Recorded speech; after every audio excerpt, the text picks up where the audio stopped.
परम मंगल में प्रात प्रखलेश्वर अकारण करुणा वरुणालय भक्त वांछा कल्पतरु तड़ित्वित विनिंदित पीताम्बरधारी श्री बालकृष्ण लाल की शब्दमयी वाणीमयी प्रतिमूर्ति हम आप सबके मध्य में विराजमान श्रीमद् भागवत महापुराण को बारंबार प्रणाम। मैं एक पद कभी कभी गाता हूं कथा में। तेरे बगैर सवरिया जिया नहीं जाए, तुम आके बाह पकड़ लो तो कोई बात बने। तेरे बगैर सवरिया जिया नहीं जाए,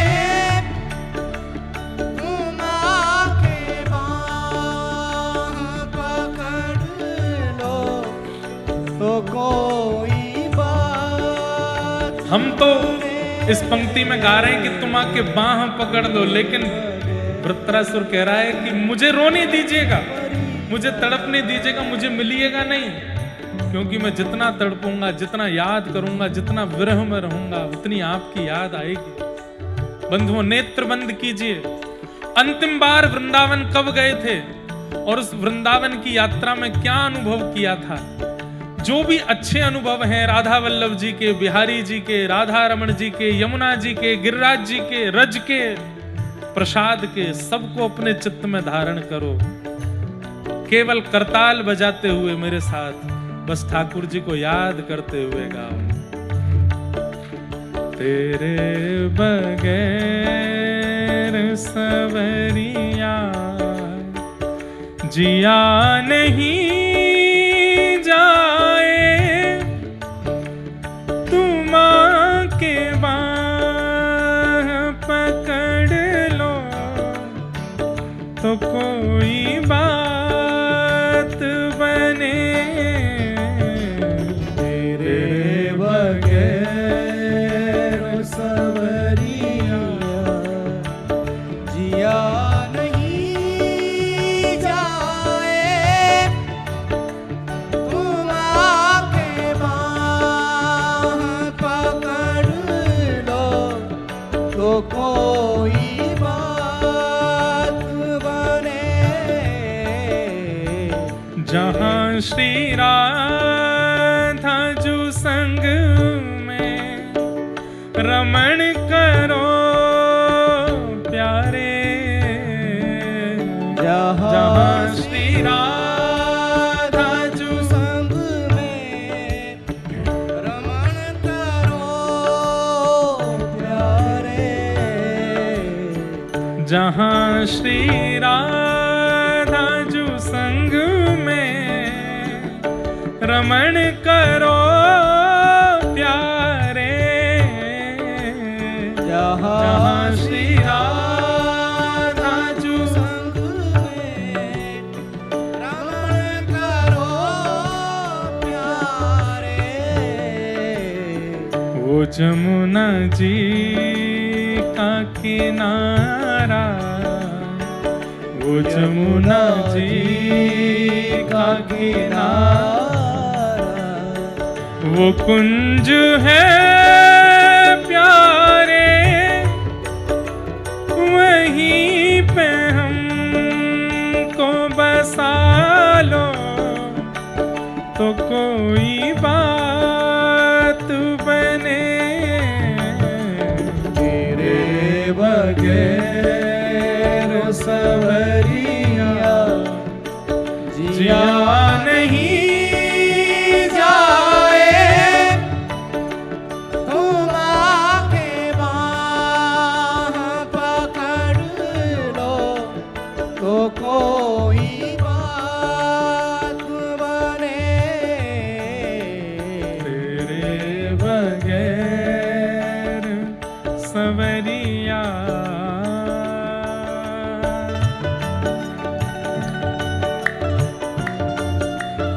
करताल बजा के गाओ। श्री राधा रमण लाल की।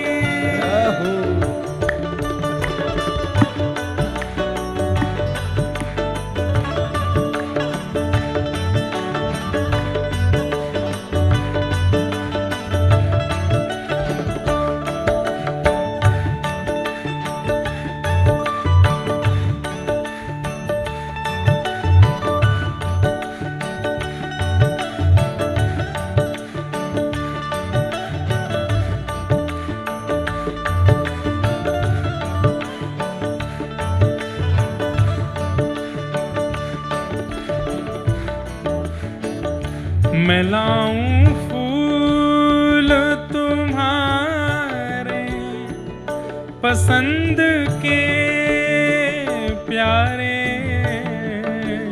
मैं लाऊं फूल तुम्हारी पसंद के प्यारे। एक पंक्ति और सुंदर है इस पूरे पद की। पूरा पद तो बहुत बड़ा है, एक पंक्ति और बहुत सुंदर है। क्या? न जाने कौन सी बाकी अदा तुम्हारी है। न जाने कौन सी बाकी अदा तुम्हारी है। न जाने कौन सी बाकी अदा तुम्हारी है। न जाने कौन सी बाकी अदा तुम्हारी है। कैसी है? हजारों लाखों मिटे हैं हाँ तो कोई बात बने तो कोई बात बने।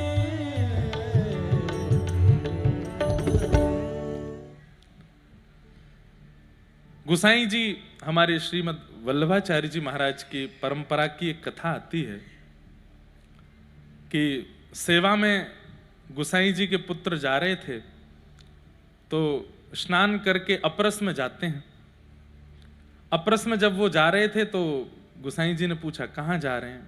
तो बोले ठाकुर जी की सेवा करने जा रहे हैं। तो बोले आपकी अपरस खंडित हो गई, दोबारा ना के आओ।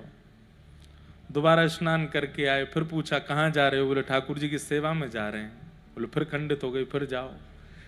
तीसरी बार फिर स्नान करके आए, फिर पूछा कहाँ जा रहे हो? बोले सेवा। बोले फिर खंडित हो गई। तो उन्होंने सोचा क्या मेरे शायद बोलने से, सोचिए बोलने मात्र से, विचार मात्र से अपरस खंडित हो जाता है।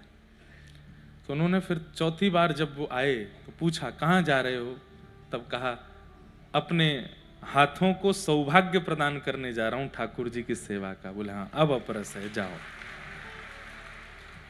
ठाकुर जी को सेवा की आवश्यकता नहीं है, आपके शरीर को ठाकुर जी की सेवा से पवित्र होने की आवश्यकता है। ठाकुर जी को आवश्यकता नहीं।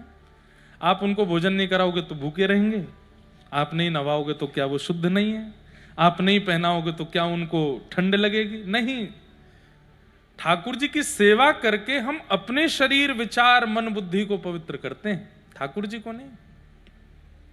इसलिए जीवन का प्रारंभ हो, कला का प्रारंभ हो, दिन का प्रारंभ हो, स्नान करते ही पहले ठाकुर जी का आराधन करो, स्मरण करो, मानसी सेवा करो, भाव की सेवा करो, प्रत्यक्ष सेवा करो। उसके बाद सेवा नहीं कर सकते तो कम से कम एक कोने में आसन लगा करके बैठो, थोड़ी देर।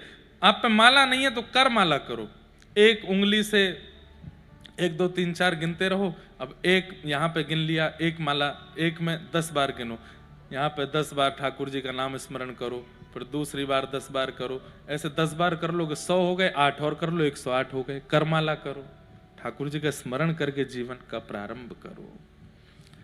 तो आप सबको इतना उत्साहित करने का भाव ही इसीलिए रहता है कि पूरी कथा में आप उत्साहित ही रहें।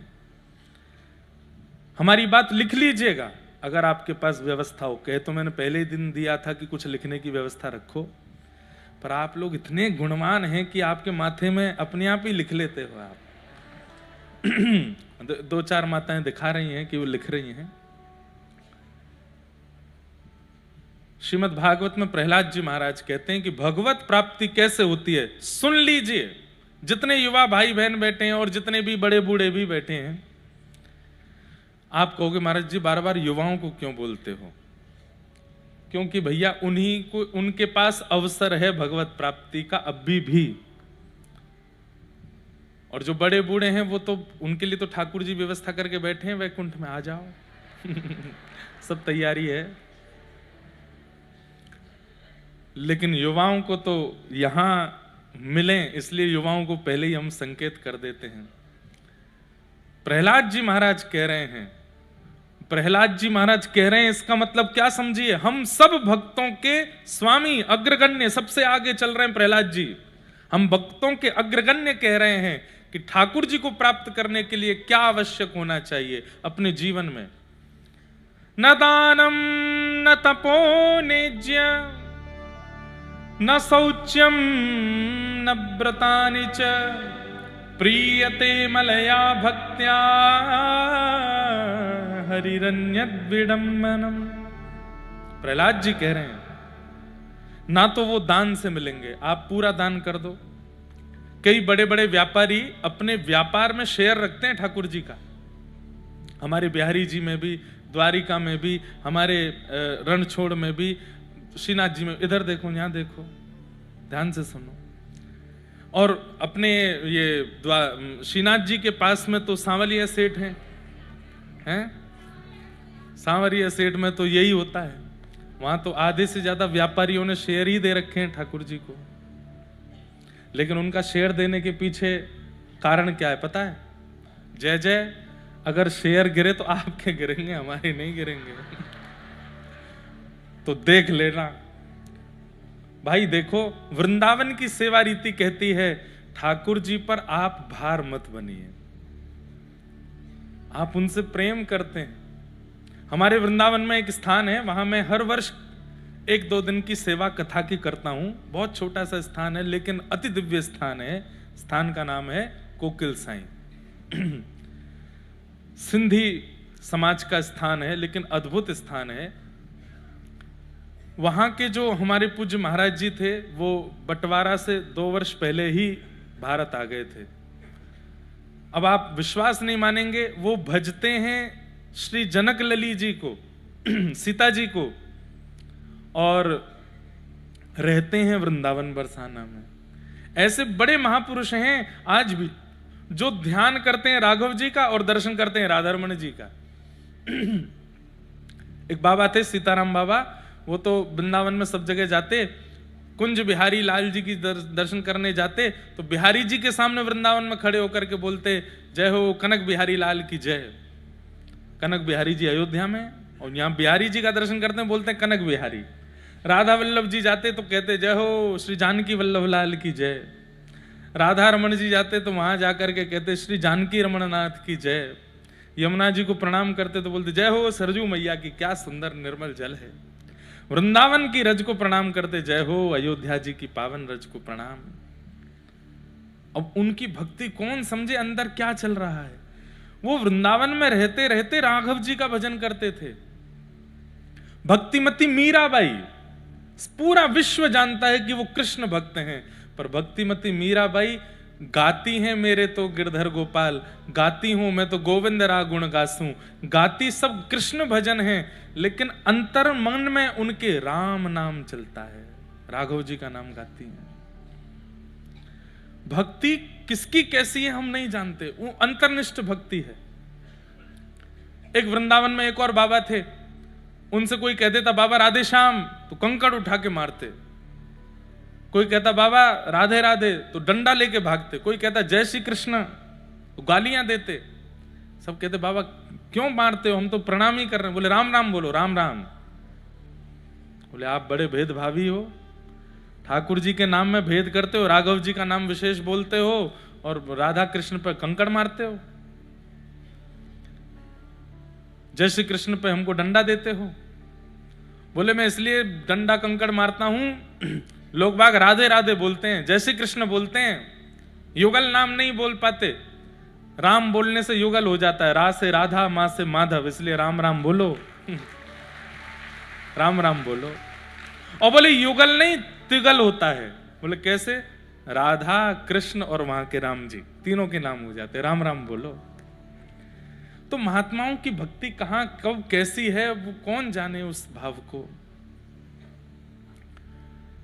तो मैं कोई विषय बता रहा था, कोई लीला, कोई कथा बता रहा था। कौन सी बता रहा था? याद दिलाओ हमको। हैं? कोकिल साईं। हैं? हाँ, कोकिल साईं। कोकिल साईं। तो कोकिल साईं के जो सिंधी में संतों को साईं बोलते हैं, तो वहां के जो साईं थे, वहां के जो महाराज जी थे, वो अपने युगल ठाकुर जी का किसी को दर्शन नहीं कराते थे। कोई अगर उनके पास आ जाता था, आकर के कहता, तो उसको पहले तो दक्षिणा देते। सब लोग कथा सुन लो, बीच वाली माता जी बैठ जाओ, आप किसी और को बुला रही हैं, हमारा ध्यान आप पे जा रहा है। इधर सुन लो, सब लोग सुनो। तो कोकिल साईं जी वो अपने ठाकुर जी का दर्शन किसी को नहीं कराते थे। कोई अगर उनके पास पहुंच जाता ना, तो उसको देख के वो इतने उत्सुक हो जाते, उसको बुलाते, इधर आओ, ये लो 100-200 रुपया लो, कम लग रहे हैं और दूं? नहीं नहीं, हमें ये नहीं चाहिए, हमें तो दर्शन करने। बोले तू बैठ, तो 500 रुपया ले ले। बंटवारे से पहले 500 रुपया दे देते। फिर वो तो भोजन करोगे, रोटी दाल चावल सब्जी सब पवाते प्रेम से, खूब पेट भर जाता, तृप्त हो जाता, दक्षिणा भी दे दी। वो कहते महाराज जी आपने सब दर्शन तो करा दो। दर्शन नहीं कराऊंगा, इसीलिए तो तुझे धन दे रहा हूं, अन्न दे रहा हूं, लोभ दे रहा हूं कि तू भाई यहीं से लौट जा, ठाकुर जी के सामने मत जा। क्यों? बोले मेरे प्रिया प्रियतम बड़ी कृपा करके मेरे पास आए हैं, अगर तूने उनके सामने जाकर के कुछ मांग लिया तो वो संकोच में आ जाएंगे, इसलिए मैं उनके दर्शन नहीं कराऊंगा। जो चाहिए मुझसे मांग ले, उनसे नहीं मांगना। उनको विहार करने दो, उनको आराम करने दो, उनको लीला करने दो, उनको निकुंज में रस लेने दो। अरे हम संसार के लोग कर ही क्या रहे हैं? उनको निकुंज देना तो दूर की बात, उनको परेशान करते हैं, उनके सामने जाकर के सब बताने लगते हैं, ऐसा चल रहा है, वैसा चल रहा है, ये हो रहा है। बोले भैया तुझे जो शिकायतें हैं मुझे बता, तू कहे तो मैं अपनी प्रॉपर्टी तुझे दे दूंगा, लेकिन मेरे ठाकुर जी से कुछ नहीं मांगना। ऐसे थे। और उनकी छोटी सी जानकी जी थी, उन जानकी जी को वो अपनी पगड़ी में रखते थे कि कोई देख ना ले। वहां के सब महापुरुष बताते हैं कि जब साईं निकुंज में चले गए तो उनकी सब सामग्रियां हमने सजा के रखी। वो जो हाथ में बैंत रखते थे, जो छड़ी रखते थे, जो पाग पहनते थे, जो गले में पहनते थे, लेकिन महाराज जी वो सिया जी ही प्रकट होके साईं को लेके गई। वो कभी वो मिली ही नहीं, कहां गई, कहां है उनका ध्यान। तो वृंदावन की सेवा तो ऐसी है, राजी रहो, आप राजी रहो, तुम सो कछु न चाहिए हो, मुझे आपसे कुछ नहीं चाहिए, बस आप राजी रहो, आप प्रसन्न रहो, आप निकुंज में रहो, आप सुख से विराजो। प्रेम का एक स्वरूप होता है। पत्नी पति से प्रेम करती है, पति पत्नी से प्रेम करता है। कई बार अपने घर में कोई बड़ी घटना घट जाती है ना, तो पत्नी पति को नहीं बताती। पति गए हैं दूर, रोज बात करेगी, रोज हंस करके बात करेगी, रोज खुश होगी, और उनको ऐसा बिल्कुल कॉन्फिडेंशियल रखती है कि घर में सब ठीक है। क्यों? वो चिंतित ना हो। क्यों? क्योंकि प्रेम है। और हम लोग ठाकुर जी को सब बता देते हैं, हमारे साथ ऐसा हुआ, ये हो गया, इतना बुरा चल रहा है, नाथ ये सब कर रखा है, आपने हमको फेल कर दिया, हमारे संबंध टूटवा दिए, ये करवा दिए। क्यों बताना है ठाकुर जी को? सब जानते हैं वो। प्रेम में तो छुपाया जाता है, बताया नहीं जाता। व्रज की प्रीति ऐसी है, व्रज की भक्ति ऐसी है कि ठाकुर जी से कुछ मत कहो। सहेली जी, उनको सब पता है, मत बताइए उनको, मत कहिए उनसे, बल्कि ध्यान रखो कि वे आनंद में हैं कि नहीं, वे सुख में हैं कि नहीं, वे राजी हैं कि नहीं, वे प्रसन्न हैं कि नहीं।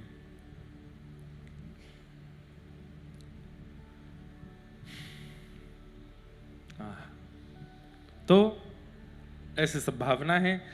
प्रश्न तो बहुत सारे आए हैं, लेकिन एक जरूरी लगा हमको, वैसे जरूरी सबके हैं।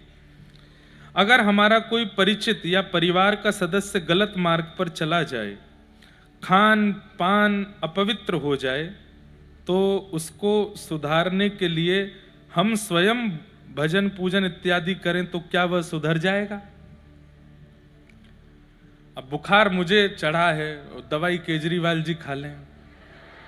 महाराज जी आप बिल्कुल निश्चिंत रहो, 104 बुखार, मैं पैरासीटामोल खा के आता हूं, अभी उतरेगा आपका बुखार। अगर कोई व्यक्ति व्यभिचारी है तो प्रहलाद जी के भजन से हिरण्यकश्यप सुधर जाना चाहिए था। राम जी को देख करके मंथरा को सुधर जाना चाहिए था। सन्मुख आते ही कुंभकर्ण की बुद्धि फिर जानी चाहिए थी। इनका प्रभाव होता है, ठाकुर जी की संगति का, वैष्णवों की संगति का, किसी अन्य के भजन का प्रभाव का असर होता है, पर सामने वाला व्यक्ति थोड़ा तो रास्ता प्रदान करे उस असर को भीतर आने के लिए, तो ही होगा, नहीं तो नहीं होगा। अब वो व्यभिचार पे व्यभिचार किए जा रहा है, बुरे से बुरे काम किए जा रहा है, बिल्कुल भी तनिक भर भी उसके अंदर कोई मार्ग नहीं है, आपके सद्भाव उसके अंदर प्रवेश करें, कैसे सुधर जाएगा? आप भजन कर रहे हो और वो सुधर जाए, ऐसा नहीं होगा। हाँ, ये हो सकता है कि आपके भजन से बहुत प्रसन्न ठाकुर जी हो गए, तब ठाकुर जी आपके समेत सब पर कृपा करेंगे, फिर अकेले उस पर नहीं, सब पर कृपा होगी। जैसे नरसिंह मेहता के पूरे परिवार पर कृपा हो रही है, पत्नी पर कृपा हो रही है, जो धरती पर नहीं है पिताजी उनका श्राद्ध तक हो रहा है। तो ऐसा जरूर हो सकता है कि आपकी भक्ति से ठाकुर जी प्रसन्न होंगे आप पे और तब सब पे कृपा कर देंगे, लेकिन उसके लिए भजन स्थिति बहुत होनी चाहिए। लेकिन आपका भजन नित्य इसीलिए होता है, ये सुधर जाए, इसका काम सुधर जाए, इसके भावना सुधर जाए, इसके विचार सुधर जाएं, और वो व्यक्ति कोई परिवर्तन ही नहीं कर रहा है तो फिर उसका कोई लाभ नहीं है। इसके लिए तो बस ठाकुर जी से प्रार्थना करो, नाथ हम भजन कर रहे हैं पर आप इसको सद्बुद्धि देने का प्रयास करना, उसमें भी जबरदस्ती नहीं है नाथ। अगर ये गलत मार्ग पर चल के ही हमारा भला होना है तो फिर कोई बात नहीं, लेकिन हम अपना भजन करेंगे, आपकी प्रसन्नता के लिए भजन करेंगे। भजन किस लिए होता है यह भी विशेष बात है। आप किस लिए ठाकुर जी का स्मरण कर रहे हो, इसमें भी कहीं ना कहीं स्वार्थ ही तो है कि वो सुखी हो जाए, वो ठीक हो जाए, इसलिए हम भजन कर रहे हैं। स्वार्थ लाग कर ही सब प्रीति, स्वार्थ से भजन मत कीजिए। ठाकुर जी का भजन ठाकुर जी की प्रसन्नता के लिए कीजिए। नाथ ये व्यभिचारी है, आपको इसको सुधारना हो तो सुधारना, नहीं तो हम तो भजन कर ही रहे हैं आपका, ऐसी भावना होनी चाहिए। हमने पता नहीं यहां बताया कि नहीं, कुम्मन दास जी के 7 पुत्र थे, लेकिन कोई भी उनसे पूछता था तो वो कहते थे मेरे 1.5 पुत्र हैं। कितने पुत्र? 1.5 पुत्र। 1.5 कोई पुत्र होते हैं? किसी ने कहा कुम्मन दास जी 1.5 पुत्र कैसे, या तो 1 होगा या 2 हो गए। तो बोले कि 1 तो पूरा भक्त है इसलिए वो मेरा 1 पुत्र है, और 1 आधा भक्त है। बोले आधा क्यों है? बोले वो सत्संग नहीं करता, कथा नहीं सुनता, गुरुजनों को प्रणाम नहीं करता, बस गौ सेवा करता है, इसलिए आधा पुत्र है। तो 1 आधा पुत्र है और 1 पूरा पुत्र है, 1.5 पुत्र बोलते थे। तजोरे मन हरि विमुखन को संग।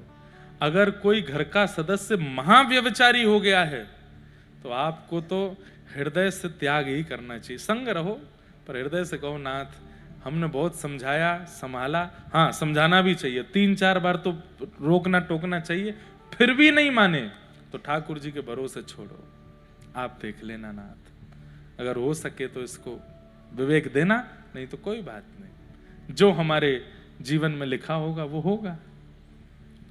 अब आप लगे हैं उसी के नाम से भजन करने में, उसके लिए सब करवाने में, उसके लिए ठाकुर जी कहेंगे वो व्यभिचार नहीं छोड़ रहा है और तुम पूरा भजन खुद के लिए ना करके मुझे मेरी प्रसन्नता के लिए ना कर उसके लिए कर रहे हो, जानते हुए भी कि वो पापी है।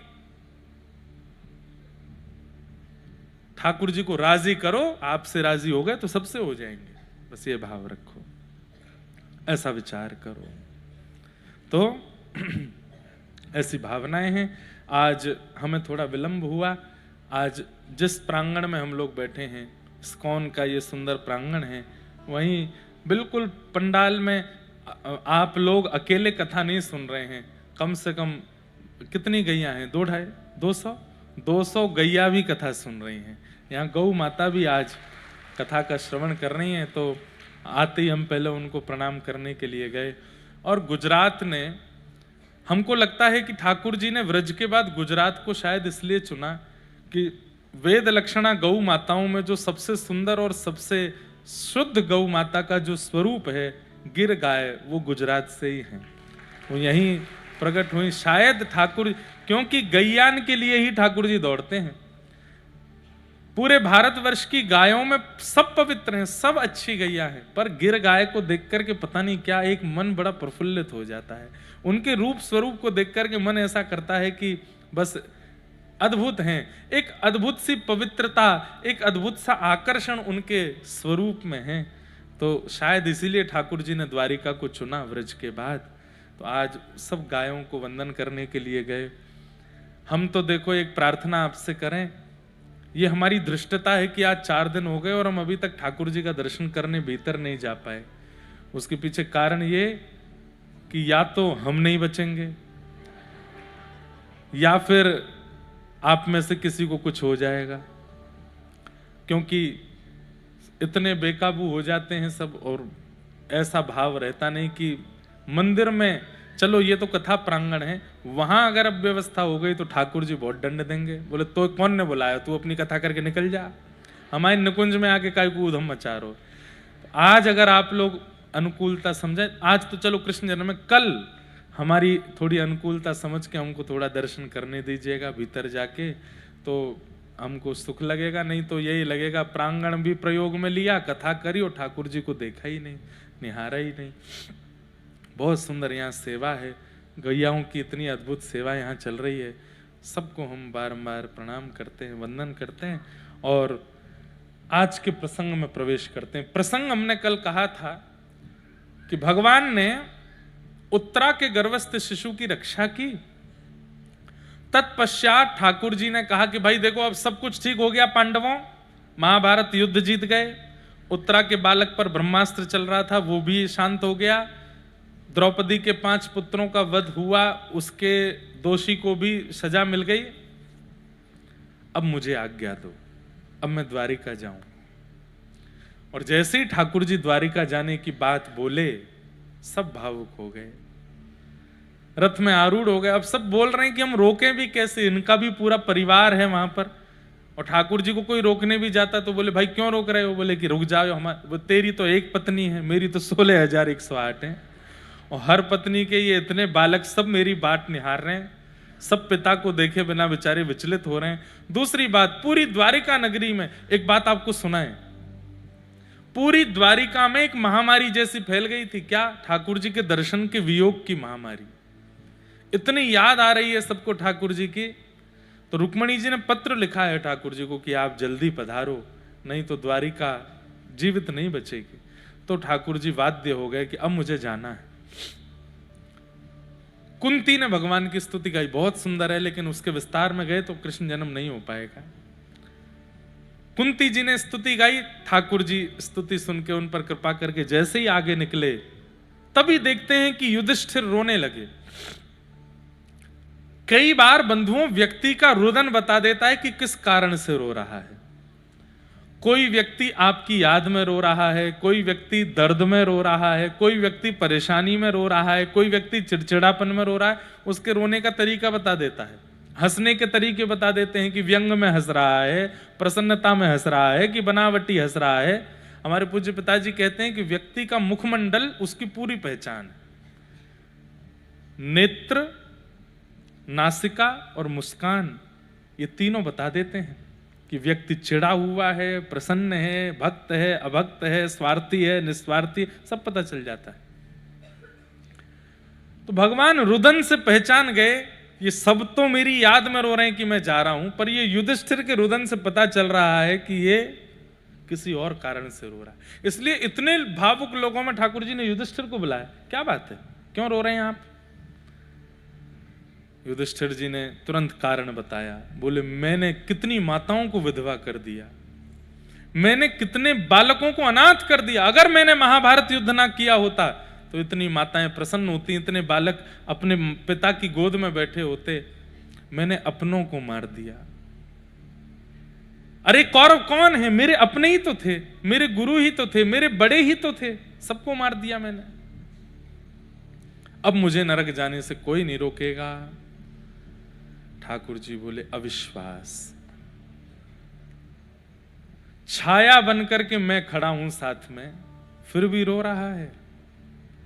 छाया बनकर के पग पग पर, अरे मैं सुदर्शन चक्रधारी अपना सुदर्शन रख करके रथ हाँक रहा हूं अर्जुन का, तब भी इसको मुझ पे भरोसा नहीं है। अब भी इसको यह भय लग रहा है कि ये बंधुओं उन सबको बोली जा रही है बात जो ठाकुर जी की सेवा करते हुए भी अपने जीवन में आने वाली परिस्थितियों से रोने लगते हैं। ठाकुर जी कहते हैं महल छोड़ करके तेरे घर की एक छोटे से कोने में बैठा हूं मैं, किसके लिए? तेरे लिए, और तू फिर भी रो रहा है क्योंकि अविश्वास है मेरे प्रति। इसलिए बंधुओं ठाकुर जी पर मैंने पहले दिन ही कथा में कहा, ठाकुर जी से बलवान दुनिया में कोई नहीं है सिवाय अविश्वास के। अविश्वास आते ही ठाकुर जी भी बैक स्टेप ले लेते हैं, पीछे हो जाते हैं, अब तू संभाल ले अपने आप को। हम ये नहीं कहते कि हाथ पे हाथ धरे बैठे रहो, जीवन में आने वाली परिस्थिति से जूझिए, लड़िए, दिमाग लगाइए, जो कर सको करिए, पर विचलित मत होइए। कई बार टूट जाते हैं, हम भी टूट जाते हैं अपनी परिस्थितियों से, आप भी टूटते हैं, पर तुरंत संभालिए। ठाकुर जी बैठे हैं ना, सब मंगल करेंगे, इसमें मेरा मंगल ही होगा। इसीलिए आप मान लीजिए अमंगल कार्य भी अगर होगा और आपने ये सोच लिया कि नहीं ठाकुर जी ने इसमें मेरा मंगल सोचा है, तो वो मंगल ही होगा। विश्वास अमंगल को मंगल में परिवर्तित कर देता है। जानकी नाथ सहाय करे जब, कौन बिगाड़ करे नर तेरो। जानकी नाथ सहाय करे जब, कौन बिगाड़ करे नर तेरो। और जानकीनाथ सहाय करते कब हैं? जब व्यक्ति का आंख नाक कान सब बंद करके भरोसा है ठाकुर जी पे, ये सब संभाल लेंगे। ठीक है, गिरावटें आ रही हैं, मुश्किलें आ रही हैं, परेशानियां आ रही हैं, कोई बात नहीं, इसमें कोई मंगल ही होगा मेरा। बंधुओं अति पीड़ा ही अंत में सुख देके जाती है। ऐसे ही जीवन में आने वाली अति विपत्ति ही जाते जाते बहुत सुख देके जाती है। बस प्रतीक्षा करे और विश्वास रखे, भरोसा ना टूटने दे। ठाकुर जी ने देखा युधिष्ठिर, तूने एक बार भी यह विचार नहीं किया कि मेरे साथ खड़ा कौन है। द्वारिकाधीश तेरे बगल में खड़े हैं, तुम्हारी भोजन थाली में अपनी थाली ठाकुर जी अलग से नहीं लगाते हैं, युधिष्ठिर आदि की थाली में से बैठ के पाने लगते हैं। तब भी तुझे रोना आ रहा है, तब भी तुझे अविश्वास हो रहा है, तभी तुझे चिंता हो रही है, क्योंकि मेरे प्रति अविश्वास है। आप इस अविश्वास को दूर कीजिए ना, जैसे अर्जुन का दूर किया था वैसे मेरा भगवान बोले यही काम है मुझ पे। उसको ज्ञान दिया, अब तुझे दूं, तो फिर तेरे बाद नकुल सहदेव रोएंगे, फिर उनको सुनाऊं, फिर कुंती रोएगी, फिर उसको बताऊं। हम एक ही बार बोलते हैं और संकेत में बोलते हैं, जिसको समझना है एक बार में समझ ले, दोबारा दोहराता नहीं मैं। तो बोले फिर मेरा अविश्वास कैसे जाए? बोले कि मैं एक बार बोलता हूं, फिर मेरे भक्त बार बार बोलते हैं। एक मेरा भक्त है, वो तेरे अविश्वास को दूर करेगा। कौन? बाणों की सैया पर लेटे हैं भीष्म पितामह।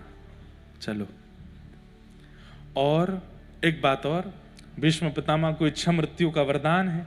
जब तक उनकी इच्छा नहीं होगी मर नहीं सकते, चाहे बीच से अलग हो जाएं। तो मृत्यु देवी सामने खड़ी है भीष्म पितामह के, और भीष्म पितामह से कह रही है मैं आऊं। भीष्म पितामह कह रहे हैं खबरदार, खड़ी रहे, बिल्कुल आना नहीं। कब तक नहीं आना? बोले जब तक श्याम सुंदर मेरे सामने ना आ जाएं, मैं उनको रूप को ना निहार लूं, अपने मन के भाव उनके चरणों में ना कह दूं, वो मुझे देख ले मैं उनको देख लूं, तब तक हे मृत्यु देवी आना नहीं। बंधुओं, ऐसी इच्छा मृत्यु हर वैष्णव को रखने की छूट है। आप आज से एक नियम बना लीजिए, हम ठाकुर जी से कुछ नहीं मांगेंगे, लेकिन एक बात मांगेंगे, क्या? कि नाथ, जब तक आप मेरे सामने आ ना जाओ, मृत्यु मेरा स्पर्श ना करे। मृत्यु आए ही तब जब आपके दर्शन हो जाएं। ये नित्य मांगना प्रारंभ कर दो। हनुमान जी से मांगो, शंकर जी से मांगो, अंबे मैया से मांगो, ठाकुर जी से मांगो, संतों से मांगो, वैष्णवों से मांगो। बोले जीवन में सुख दुख कर्म ये सब मैं निर्माण कर लूंगा, मेरा अंत मेरे हाथ में नहीं है, वो ठाकुर जी के हाथ में। इसलिए मैं अंत मांगता हूं कि ठाकुर जी की सन्निधि में अंत हो मेरा, और मुझे कुछ नहीं चाहिए। हम धन मांगते हैं ठाकुर जी से, ठाकुर जी कह रहे हैं पाम दिए, हाथ दिए, बुद्धि दिए, कमा ले। हम सुख मांगते हैं ठाकुर जी से, ठाकुर जी कह रहे हैं सब कुछ है तेरे पास, अपने आप निर्माण कर ले। सब कुछ निर्माण करने की सामर्थ्य हम सबके पास है, लेकिन अपने अंत को निर्माण करने की सामर्थ्य हमारे पास नहीं है। बहुत बड़ा डांसर था विश्व का, उसने अपने शरीर को सुंदर बनाने के लिए खूब कुछ किया, करोड़ों रुपया खर्च कर दिए, डॉक्टरों को बुला करके 24 घंटे एम्बुलेंस साथ में ही रखता था, लेकिन मृत्यु को टाल नहीं पाया। लोग कहते हैं वो सबसे शक्तिशाली देश है, वहां का राष्ट्रपति भी बुलेट प्रूफ गाड़ी में ही चलता है। क्यों? उसको पता है मृत्यु मेरे वश में नहीं है। लेकिन हरि नाम कहने वाले, राम नाम कहने वाले, ठाकुर जी का गुणगान कहने वाले कह सकते हैं कि मृत्यु भी मेरे वश में है, मैं चाह जाऊं तो तभी मेरी मृत्यु होगी। कितने नाम गिनाऊं आपको?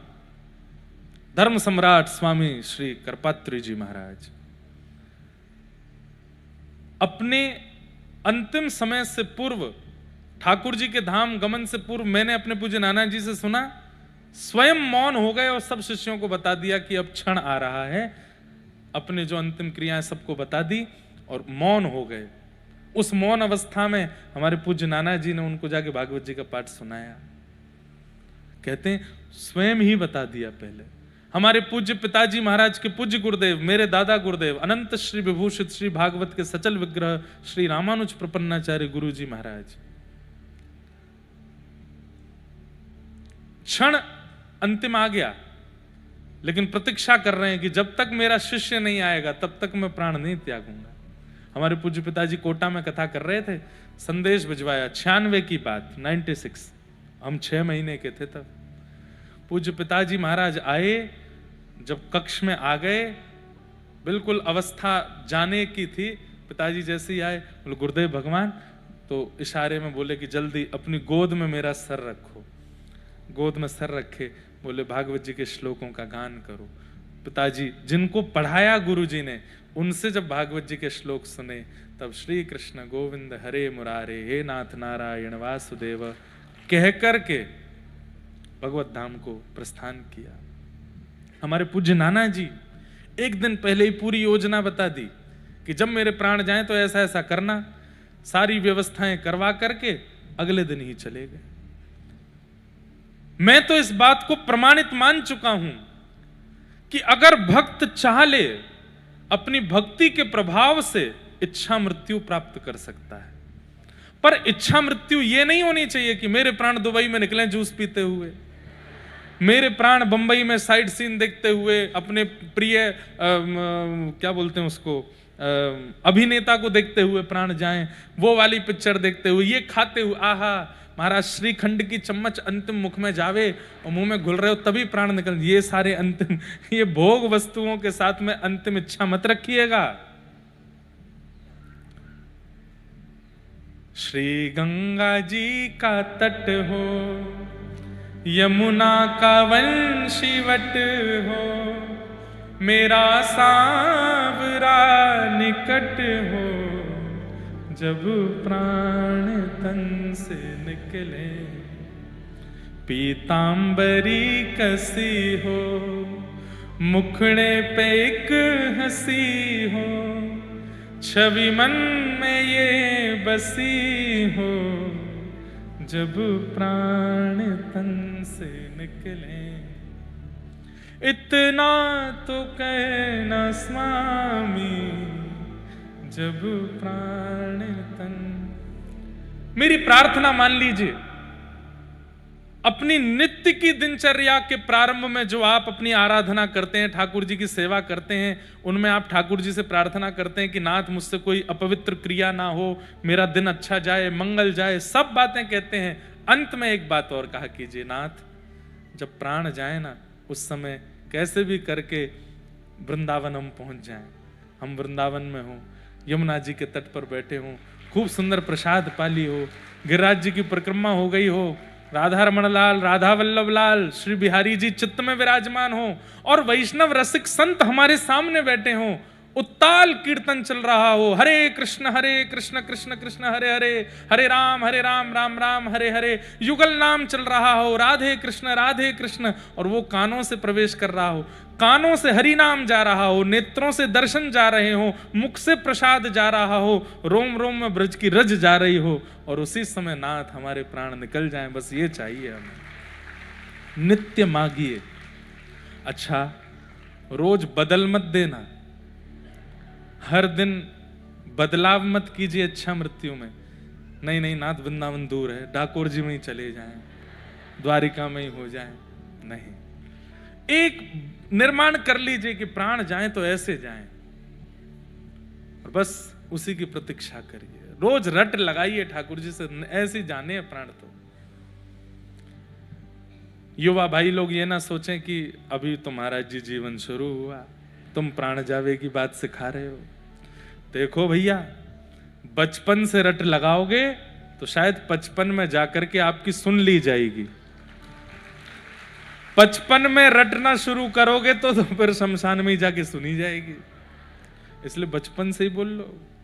ये भी प्रहलाद जी महाराज कहते हैं, कौमारा चरेत प्राज्ञो धर्मान भागवतान यह।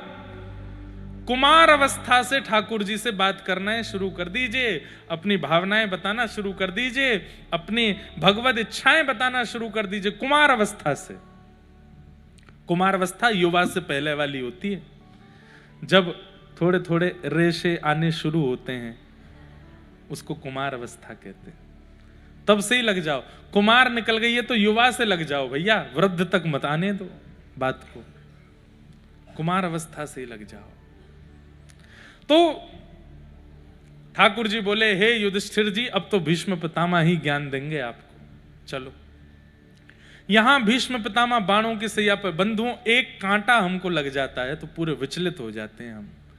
हजारों बाण लगे हैं भीष्म पितामह को, एक एक बूंद करके रक्त गिर रहा है प्रत्येक रों से।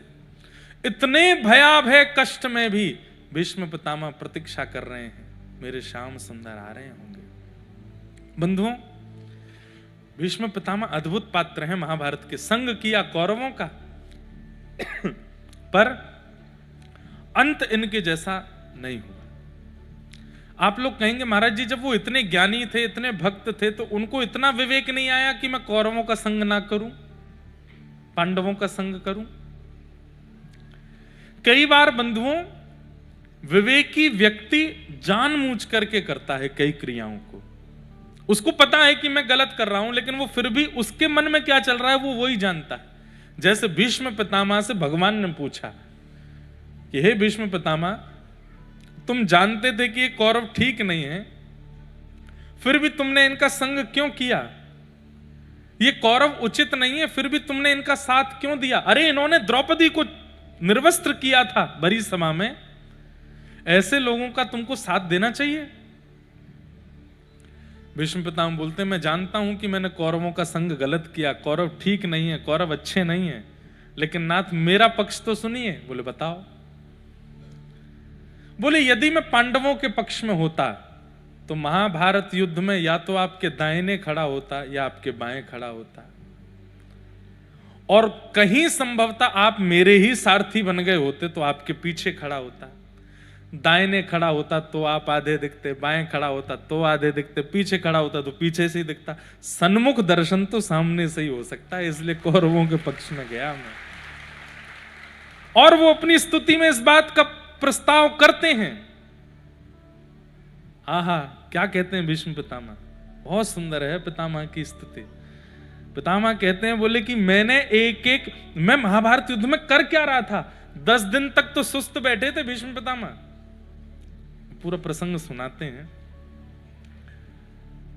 भीष्म पितामह 10 दिन तक तो कुछ नहीं कर रहे थे, केवल बैठे बैठे नजर घुमा रहे थे। जब 10 दिन में कौरवों की सेना समाप्त होने लगी, तब दुर्योधन ने इनको एक व्यंग मारा, खाते हमारा अन्न है, भला चाहते उन लोगों का है। तब भीष्म पितामह बोले, ए दुर्योधन, क्या बोले तुम जानते नहीं मैं कौन हूं? अगर अपनी पर आ जाऊं तो एक दिन में पूरे महाभारत युद्ध को विश्राम कर सकता हूं। तो दुर्योधन ने ये और कह, करिए ना, फिर बोल क्यों रहे, करिए। पितामह भीष्म बोले, कल जो होगा वो तो तू बाद में देखना, उससे पहले मेरी एक बात सुन। बोले क्या? तेरी पत्नी का नाम क्या है? बोले भानुमति, उसको भेजना मेरे पास, ऐसा आशीर्वाद दूंगा उसको, अखंड सौभाग्यवती भव। नहीं मरेगा तू।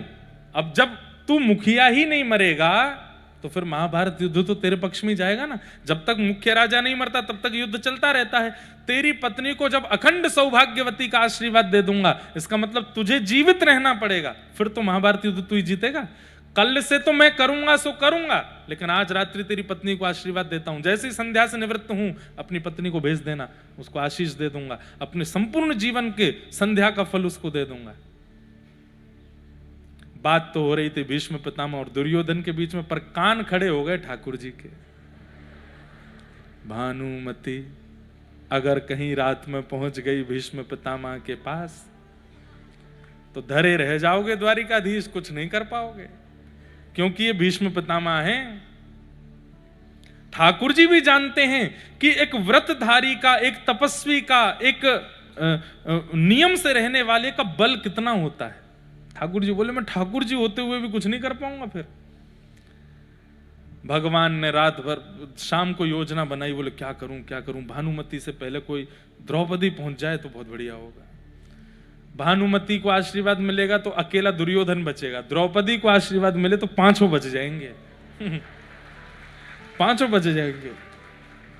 बोले युद्ध तो अपने स्तर पर चल ही रहा है, भीष्म पितामह का आशीर्वाद और मिल जाए तो एक सेफर साइड हो जाएगा। क्यों? बोले फिर भीष्म पितामह जब जब बाण चढ़ाएंगे तो मैं कह दूंगा अपना आशीर्वाद भूल गए, इन पांचों को मारने पर तुले हो। वहां बेचारी वो कन्या को तुम सौभाग्यवती बोले आए हो, उसको विधवा करने पर तुले हो, क्योंकि एक भी मरा तो द्रौपदी तो विधवा है। ये अच्छा है इनको फंसाने का तरीका। द्रौपदी को अर्धरात्रि में ठाकुर जी ने ग्वारिया का भेष बनाया, पहुंच गए द्रौपदी के पास। सो रही थी द्रौपदी, तुरंत ठाकुर जी ने द्रौपदी को उठाया, लालटेन तेज की, भगवान काजल से ऐसी मूंछ जैसी बना लाए थे अपनी, और बढ़िया विचित्र सा रूप, मोटा मोटा काजल, सिर पे बिल्कुल जैसे गैया चराने वाले होते हैं ना, बिल्कुल ग्वारिया जैसा भेष धारण करके ठाकुर जी और पहुंच गए। द्रौपदी चल।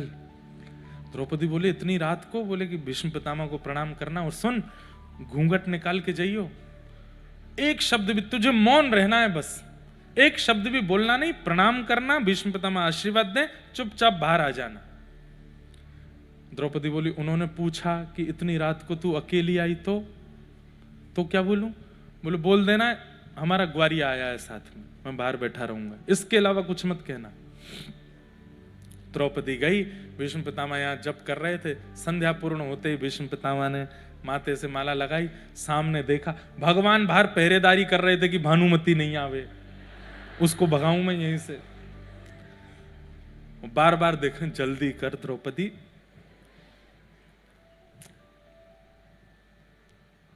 कितना प्रेम करते हैं ठाकुर जी अपने भक्तों से, क्या क्या कर देते हैं। और आपको बताऊं, एक प्रसंग तो ऐसा भी आता है कि द्रौपदी को चलने में देरी हो रही थी, तो ठाकुर जी बोले क्यों नहीं चल पा रही? तो वो बोलती कि मैं ऐसी जूती पहन के आई कि इसमें तेज नहीं चल सकती।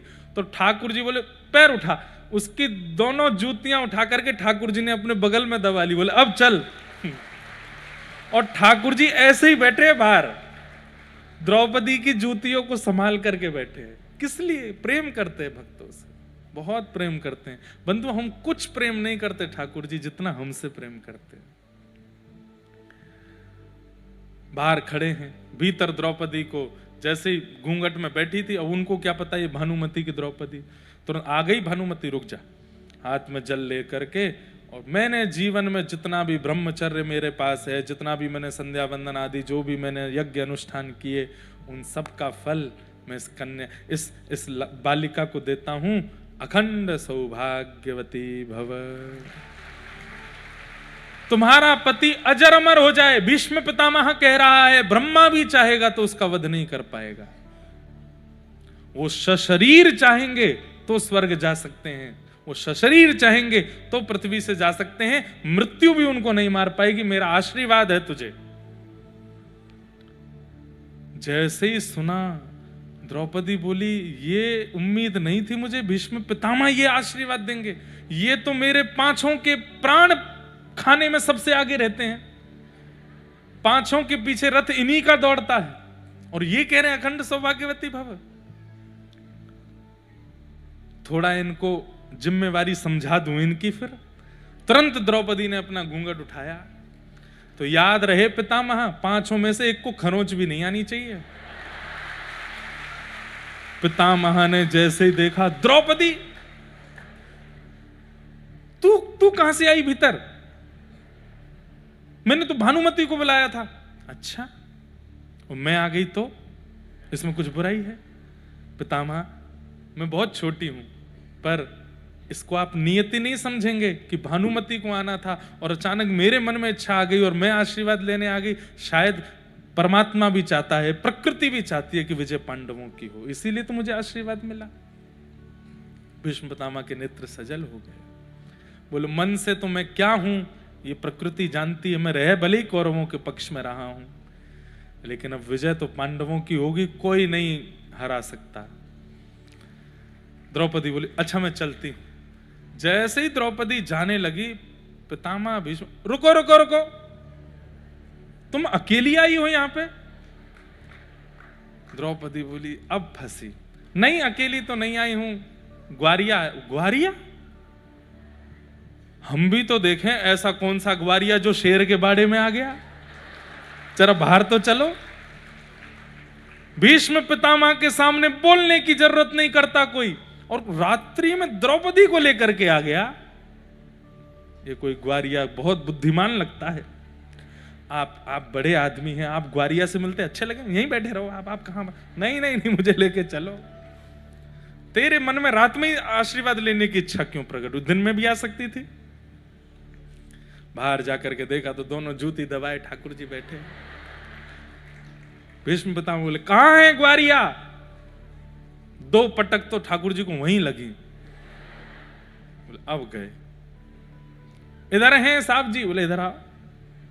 ठाकुर जी समीप आए, लालटेन ऊपर करके तेज की लो। द्रौपदी, ये ग्वारिया देखा देखा सा लगता है कहीं। पगड़ी उतारो अपनी। जैसी पगड़ी उतारी, घुंघराले केश ठाकुर जी के खिल गए। मोर पिछ जो दबा हुआ था पाग के अंदर वो प्रकट हो गया। भीष्म पितामह ने अपने उपरना से वो मूछ बना के आए थे, सब मिटाई। आहा, अब देखो जब मुख्य किरदार मंच पर आता है ना, तो सामने लाइटमैन तुरंत फोकस डालता है उस पर। चंद्रमा तो था द्वितीया का, लेकिन ठाकुर जी की छवि अंधेरे में दिख नहीं रही थी, तो पूर्णिमा प्रकट हो गई, तुरंत ठाकुर जी को दिखा दिया। भीष्म पितामह ने देखा तो ये है तेरा ग्वारिया सखा है, छलिया कपटी माखन चोर। ये सब विचित्र क्रियाएं करते हुए तुझे जरा भी मन में लज्जा नहीं होती?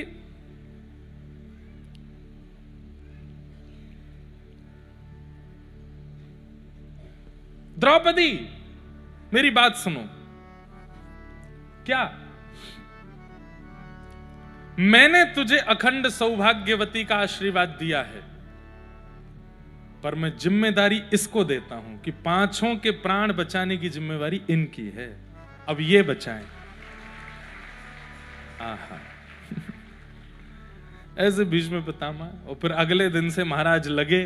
भीष्म पितामह ने भी ठान लिया, लेकर के धनुष बाण और पांचों के पीछे ही भागते हैं जहां जहां रथ जाता है। और उसमें भी विशेष रूप से अर्जुन का रथ।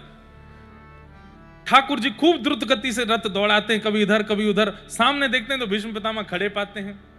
भीष्म पितामह तो ठाकुर जी बोले और भी लोग हैं, वहां भी चले जाओ, तुमको अर्जुन ही मिला है। लेकिन भीष्म पितामह का केंद्र बिंदु अर्जुन नहीं है।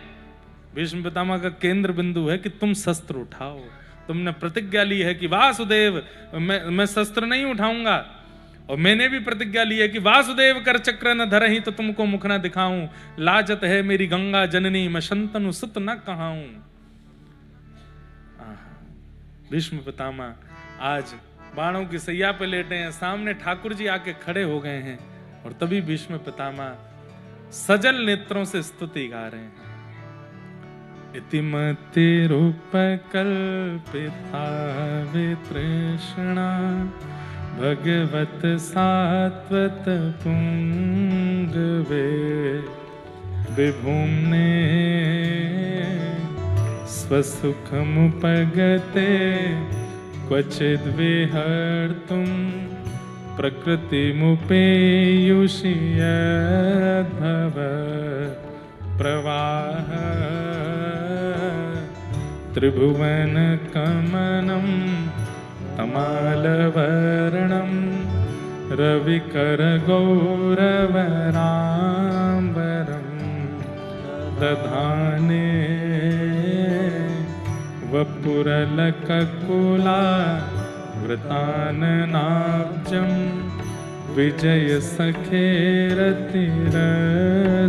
मेन वद्या। बहुत सुंदर स्तुति गाई।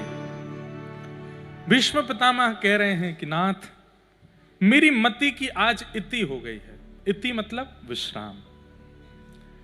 मैंने जिस मति से कौरवों का संग किया उसको विश्राम करके मैं आपकी स्तुति गा रहा हूं। और भीष्म पितामह कहते हैं, नाथ, जाने से पहले एक अंतिम कार्य आपसे करवाना चाहता हूं। पितामह बोले, क्या? मेरी एक बेटी है कुंवारी, उसका ब्याह करना है। पिता के लिए एक बहुत बड़ा एक कार्य हो जाएगा कि वो जाने से पूर्व अपनी पुत्री का कन्यादान कर दे। पितामह, तुम तो बाल ब्रह्मचारी हो, तुम्हारी पुत्री कहां से आ गई? तब भीष्म पितामह कहते हैं कि आपने मति रूपी पुत्री दी है सबको, और ये मति रूपी पुत्री स्वयंवर करती रहती है 24 घंटा। देखो कितनी सुंदर बात। मति हमारी पुत्री है, और वो पुत्री क्या करती है? आए दिन स्वयंवर रचाती है। स्वयंवर मतलब वो स्वयं चुनती है कि मुझे इससे मिलना है, इसके पास जाना है, इसका वर्ण करना है, इसको स्वीकार करना है। किसी की मति दुर्विचारों में पड़ी रहती है, किसी फिर बदलती रहती है, कभी कहीं कभी कहीं कभी कहीं, स्वयंवर ही करती रहती, चैन नहीं कर पाती कि मेरा अपना एक ठौर है कौन सी। संसार में वही व्यक्ति हार रहा है जो अपनी मति के वर का चयन नहीं कर पाया।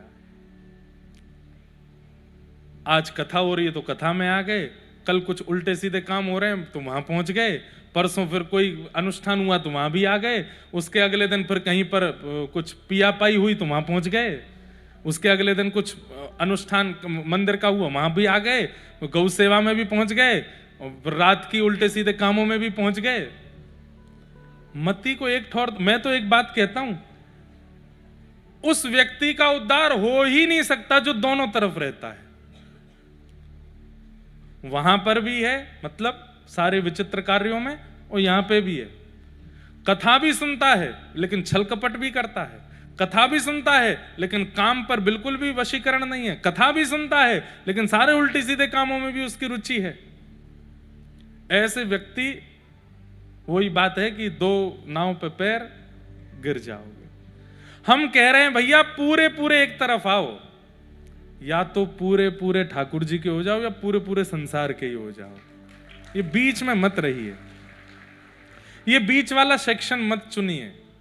यहां पर भी, वहां पर भी, इधर भी उधर भी, कुछ दिन यहां कुछ दिन वहां ना। ये दोगले इंसान ठाकुर जी को फिर प्रिय नहीं लगते हैं। एक तरफ रहिए। और हम एक बात और कह दें कि चलिए अब आपको भक्ति में रुचि आनी प्रारंभ हुई है तो धीरे धीरे करो, कोई बात नहीं, पूर्ण त्याग मत करो उस स्थिति का, धीरे धीरे करो। पहले 5 दिन करते थे, अब 4 दिन कर दो, अब 3 दिन कर दो, अब 2 दिन कर दो, अब 1 दिन कर दो, 1 दिन में भी अब 8 घंटे कर दो, अब 6 घंटे कर दो, अब 5 घंटे कर दो, 2 घंटा कर दो, अपने आप ही छोड़ दे, छूट जाएगा। सनई सनई धीरे धीरे प्रयास करो, एक साथ पूरे भी मत आइए इधर, धीरे धीरे आ जाइए, पर आइए जरूर। और अगर वो अच्छा लगता है वो सब, तो फिर पूरे पूरे वहीं के ही रहो। खूब पट्टी जींस पहने डोलो, कौन रोके? खूब रात भर धुआं उड़ाओ, कौन रोक रहा है आपको? पीले पानी को पीजिए मत, टब में भर के उसमें नहाइए, हाँ उसी में ही पड़े रहो, बिल्कुल कोई आवश्यकता नहीं है। पूरे संसारी बने रहो, छल करो, कपट करो, जितना बुरा से बुरा हो सके करो, लेकिन फिर वहीं रहो। क्योंकि या तो उद्धार उसका होता है जो वर्षों से केवल भक्ति मार्ग पर चल के सबरी बन गई है, या फिर उसका होता है जो पूर्ण रूपेण राक्षस प्रवृत्ति में रावण बन गया है। बिचलों को दर्शन नहीं होते, जो दोनों तरफ रहते हैं, इसलिए एक मार्ग चुनो। तो मति अब तक चुन नहीं पाई है। मति को कभी कभी वो भी अच्छा लगता है, कभी कभी ये भी अच्छा लगता है, कभी कभी उन वाले गानों में नाचना भी अच्छा लगता है, कभी कभी कीर्तन भी बढ़िया लगते हैं। क्या करें? एक चुनिए, एक चुनिए।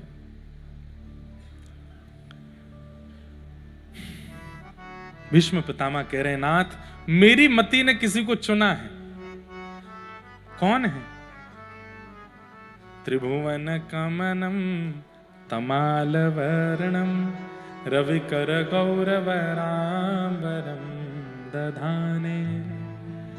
जिनकी छटा पर तीनों लोक मोहित रहते हैं, जिनके रूप को देख करके सूर्य चंद्र आदि भी मोहित हो जाते हैं। अरे महाराज, ठाकुर जी मोहिनी बनकर के प्रकट हुए थे। ध्यान से सुनिए सब लोग, ठाकुर जी मोहिनी बनकर के प्रकट हुए।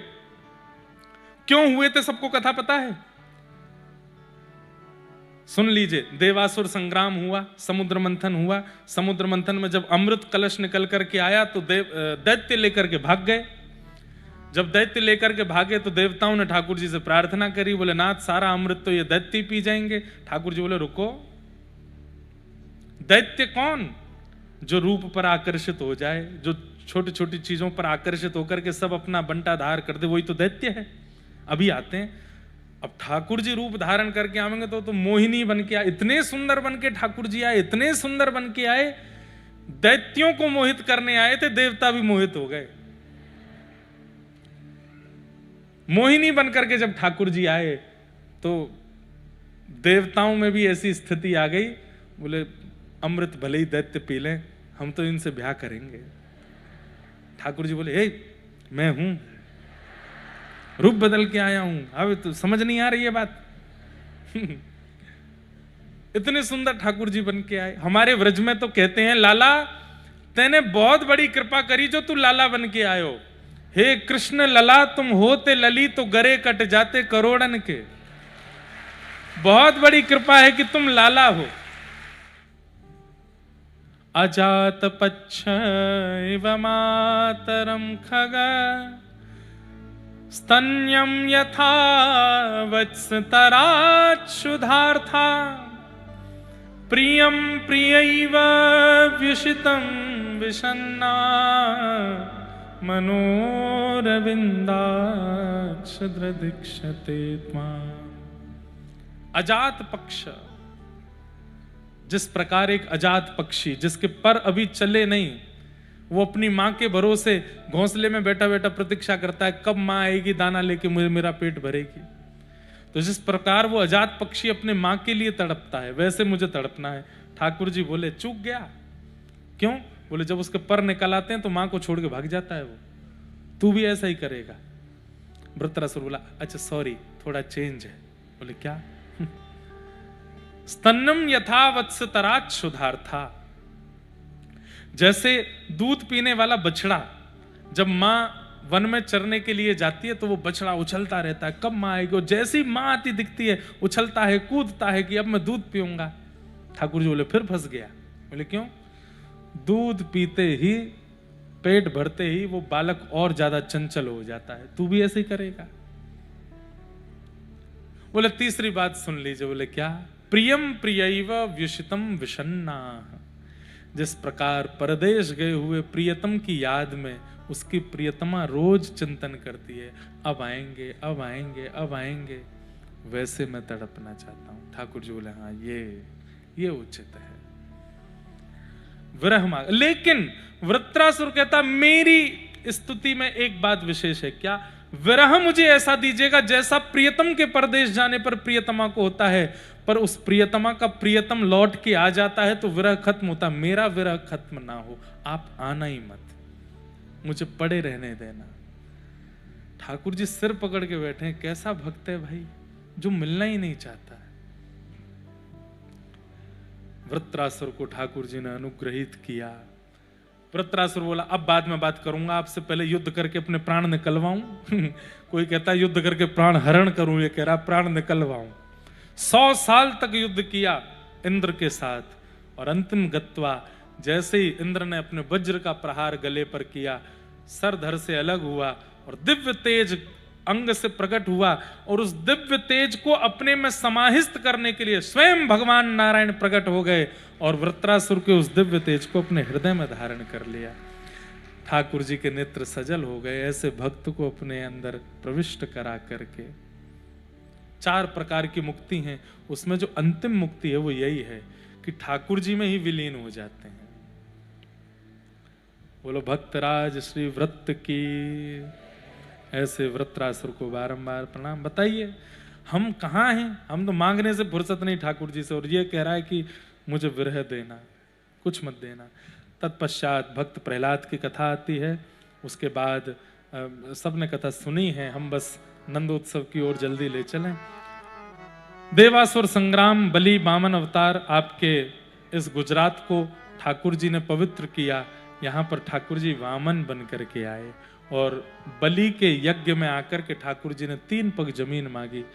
भृगु कक्ष, जिसे संभवतः भरूच भी बोलते हैं, वही या भृगु कक्ष अलग होगा, मैं कभी दर्शन करने जा नहीं पाया। नर्मदा जी के तट पर समुद्र संगम पर ठाकुर जी वामन बन करके गए और बलि के यहाँ जाकर के 3 पग जमीन मांगी। बलि ने जैसे ही संकल्प लिया, ठाकुर जी विराट हो गए, 2 पग से तीनों लोक नाप लिए और बलि के सिर पर 3रा पग रख करके भगवान ने उसको अनुग्रहित किया। आदि आदि सब प्रसंग यहाँ सुनाए गए। अब 8वें स्कंद 9वें स्कंद में सूर्यवंश के राजाओं की कथा, गंगा जी के अवतरण की कथा और प्रभु श्री राम के अवतरण का प्रसंग सुनाया गया है। सब लोग हाथ जोड़ करके प्रभु श्री राम को प्रणाम कीजिए। एक श्लोकीय राम कथा हम सुना रहे हैं। गुरुवर थे त्यक्त राज्यो व्यचर धनुवनम पद्म पद्भ्याम प्रियायाः पाणिस्पर्शा क्षमाभ्याम रजत पथरुजो यो हरिन्द्रानुजाभ्याम वैरूप्या शूर्पणख्या प्रिय विरहरुष रोपित ब्रूविजंभ तस्ताब्धिर्बद्ध सेतु खलदवदहन कौशलेन्द्रोवतान। एक श्लोकीय राम कथा है। बोलो राजा रामचंद्र भगवान की। श्रीमद् भागवत में 2 अध्यायों में राम कथा सुनाई गई। तत्पश्चात सूर्यवंश के बाद अब चंद्रवंश की कथा, जिस वंश में भगवान श्री कृष्ण का प्रादुर्भाव हुआ। चंद्रवंश के राजाओं की कथा सुनाते हुए सुखदेव जी महाराज ने कहा, परीक्षित, भगवान श्री कृष्ण का जन्म मथुरा में हुआ, वृंदावन में जाकर के लीला की, पुनः मथुरा आकर के कंस का वध कर दिया, रण छोड़ करके ठाकुर जी द्वारिका विराजे, 16,108 भ्याग किए, महाभारत का युद्ध करा करके भगवान ने अंतिम काल में उद्धव को ज्ञान उपदेश किया और अपना सुंदर लीला को ठाकुर जी विलीन करते हुए यहां से प्रस्थान कर गए। 2 श्लोकों में पूरी कृष्ण कथा सुना दी। परीक्षित जी महाराज बोले, भगवान ये क्या किया आपने? जिस कथा को सुनने के लिए 4 दिन से मैं बैठा हूं, आप उनकी कथा 2 श्लोकों में सुना रहे हो।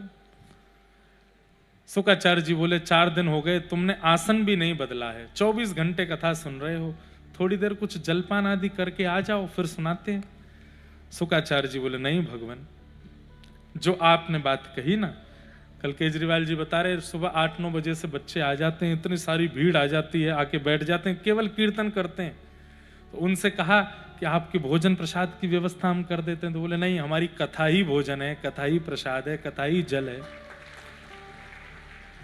बहुत सावधानी से समझने वाली बात, कितने सारे लोग जल भी पीते हैं कथा में, कितने सारे लोग उठ करके वॉशरूम भी हुआते हैं।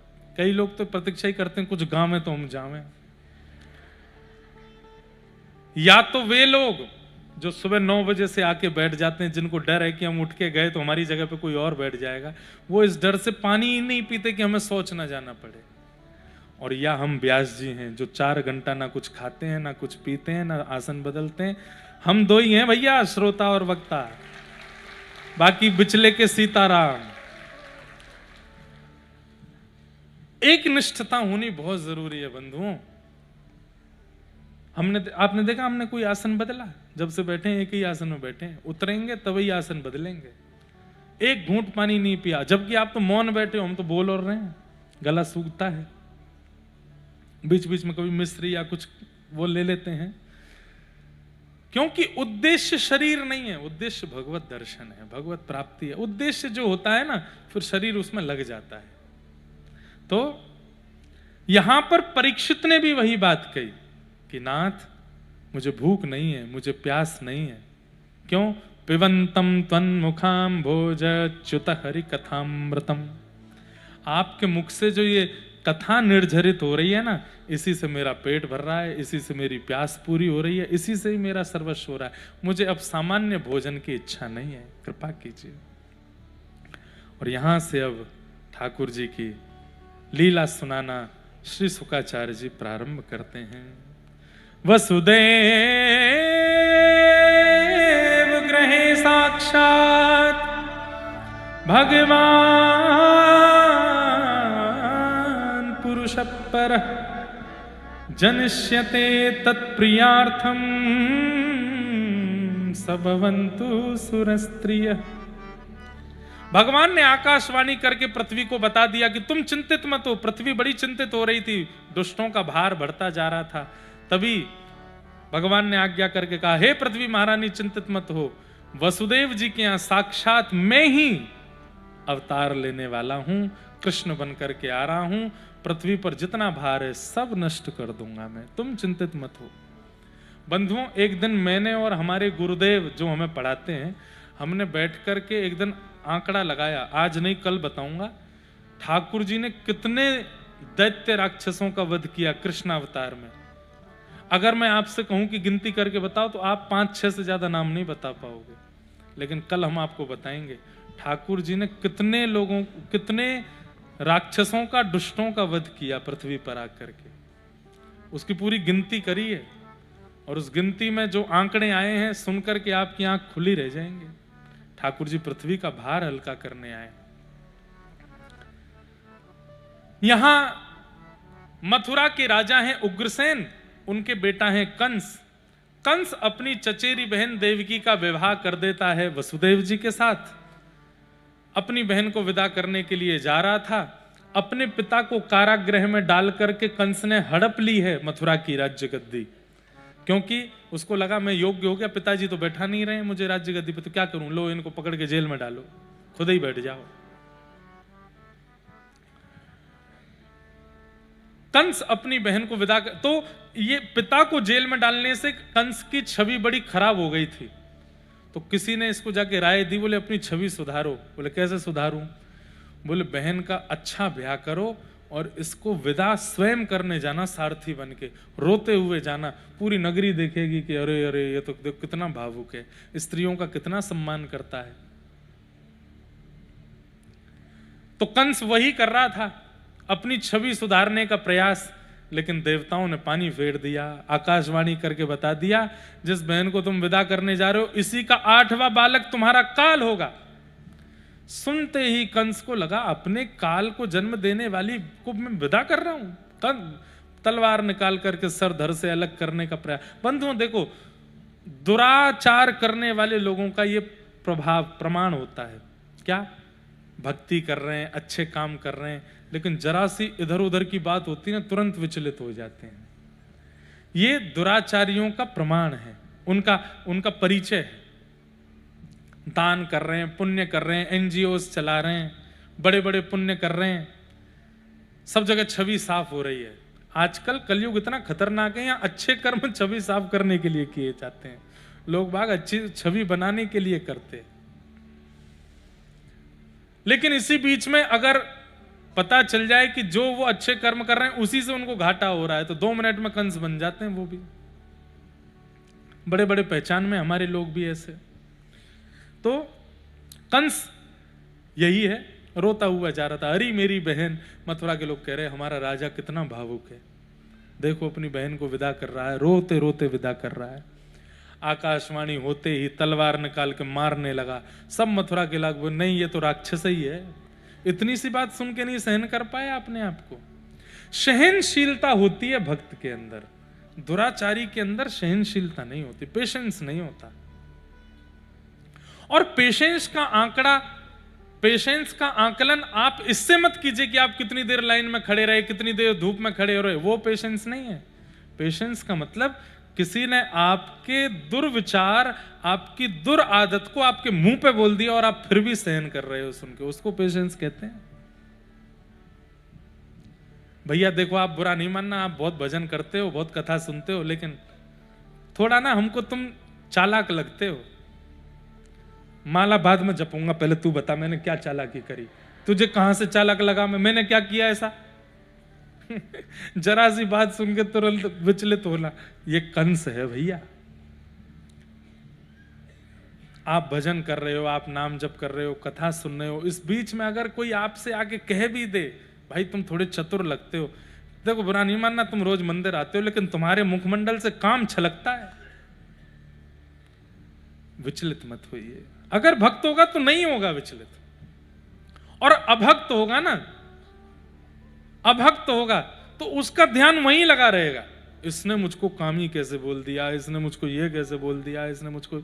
आपको पता है हम व्यासपीठ पर बैठते हैं, हजारों लोग कथा सुनते हैं, लेकिन उनमें 100 गालियां भी देते हैं, और ऐसा ऐसा बोलते हैं कि आप सुनोगे तो कान से खून निकल आएंगे, इतना गंदा भी बोलते हैं। लेकिन ये कथा की कृपा है, ये व्यासमंच की कृपा है, ये लाल जी की सेवा की कृपा है कि विचलनता नहीं आती मन में। हां, प्रयास करना चाहिए कि कोई ज्यादा बोले तो उसके प्रति थोड़ा बहुत कुछ भाव रखें, लेकिन कोई अगर सामान्य सी भी निंदा कर दे, उस निंदा से कोई फर्क नहीं पड़ता वैष्णव के चित्त पर, वो प्रसन्न नहीं रहता है। कंस जैसे होते हैं कि नेक सी बात सुनी नहीं कि तुरंत अपने विकराल रूप में आ गए और महाराज वध करने पर आतुर हो गए।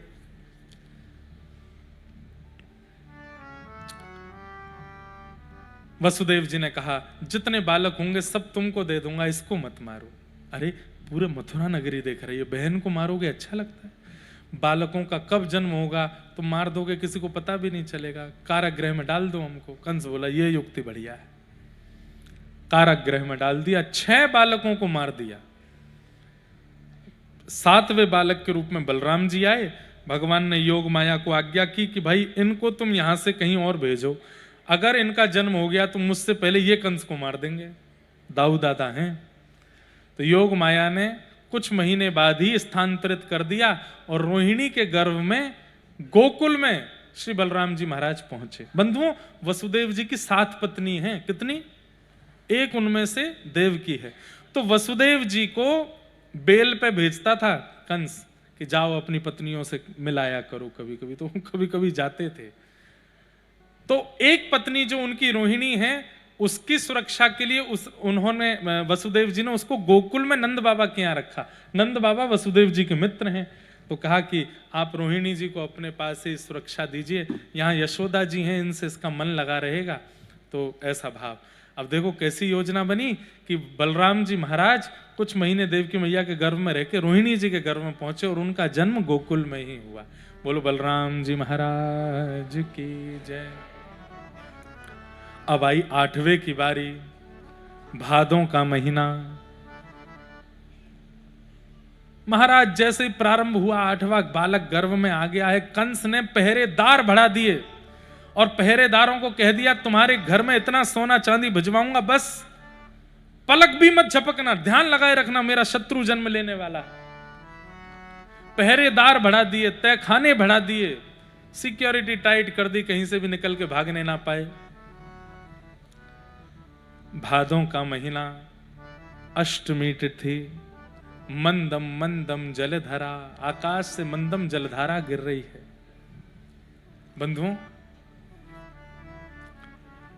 एक बार मैं जगन्नाथपुरी अभी गया था रथ यात्रा के समय, तो नारद जी महाराज से किसी ने प्रश्न किया कि महाप्रभु जगन्नाथ प्रत्यक्ष ठाकुर जी हैं, इसका प्रमाण क्या है? तो नारद जी ने कहा इसके अनेक प्रमाण हैं, उसमें से एक प्रमाण और है। बोले क्या? बोले जब जब मंदिर से बाहर निकलेंगे और सूर्य की प्रथम किरण इनके श्री अंग का स्पर्श करेगी, तुरंत वर्षा होगी। ये प्रमाण है कि ये परमात्मा है। तो मैं अभी ठाकुर जी का उल्टा रथ जब चलता है ना, तब मैं गया था। तो अब वहां अंदर मंदिर में तो पंडा पुजारियों को ही प्रवेश मिलता है, लेकिन कथा कहने का हमको इतना बढ़िया सौभाग्य है कि सब पंडा पुजारी हमारे मित्र हैं। तो एक मठ के महाराज जी वो हमको ले गए भीतर। बोले जहां कैमरों का भी प्रवेश नहीं है वहां जगन्नाथ जी कैसे निकल के आते हैं, चलो दिखा के लाता हूं। ले चलो महाराज जी। अंदर ले गए तो जैसे ही ठाकुर जी जो प्रथम बार सूर्य की किरण में आते हैं बाहर, वो समय चल रहा था और मेरे मन में यही बात बार बार चल रही थी कि नारद जी ने प्रमाणित करके कहा है कि जैसे ही वो सूर्य की किरण में आते हैं, प्रथम सूर्य की किरण उनके अंग पर पड़ती है तो कहीं से भी बादल आके बरसते हैं। सुभद्रा जी निकल गई, बलराम जी निकल गए, सुदर्शन जी निकल गए, सब निकल के चले गए। मैंने कि भैया अभी तक तो दूर दूर तक बादलों के नामो निशान नहीं। जेठ के महीना भयंकर गर्मी पड़ती है जब ठाकुर जी का अब जेठ होता है कि आषाढ़ होता है, हाँ आषाढ़ में होती है, तो पसीना आते हैं, इतना ही भयंकर गर्मी होती है रथ यात्रा के समय। चिलचिलाती धूप पड़ रही थी आकाश से, हवा भी नहीं चलती। मैंने कहा भैया आज तो लाला हमारे व्रज में एक रसिया गाते हैं, जब ठाकुर जी पहली बार फेंटा बांध करके बरसाना होली खेलने जाते हैं तब ब्रज के सब लोग ठाकुर जी से कहते हैं क्या लाला नाक बचाए के आइयो हमारी, बरसाने वारे इंतहार के मत आए जाइयो। तब ब्रज के लोग एक रसिया गाते हैं, व्रज की तो है लाज मुकुट वारे, व्रज की तो है, व्रज की तो है लाज मुकुट वारे, व्रज की तो है। चंदा सूरज तेरो ध्यान धरत है, चंदा सूरज तेरो ध्यान धरत। एक तरफ से मधुमंगल, एक तरफ से श्रीदामा, एक तरफ मधुमंगल श्रीदामा, तनसुका मनसुका धनसुका, सब ठाकुर जी की जैसे कोई कहीं जा रहा हो तो उसका उत्साह वर्धन करते हैं ना। लाला जेल पक्को वारो रंग श्री जी के गाल पे लगाए के आइयो, नाक मत कटवाए के आइयो। लाला देख ये रही पिचकारी तेरी फेंटा में बांध दी है मैंने, ऐसी चलाए के आइयो कि गोपी उड़ जाए सबरी। पीछे से श्रीदामा आदि कह रहे हैं फेंटा में हमने गुलाल धर दियो लाला, ऐसे उड़ाए के आइयो, आंखन में डारियो दारी की इनकी आंख फूट जाए। लाला हमारी लाज रख के आइयो। कैसो लाला तू?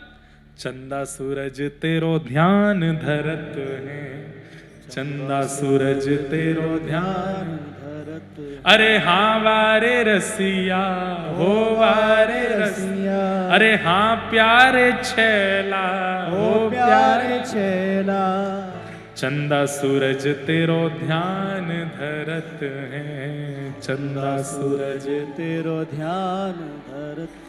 हो ध्यान धरत नवलख तारे, ध्यान धरत नवलख तारे।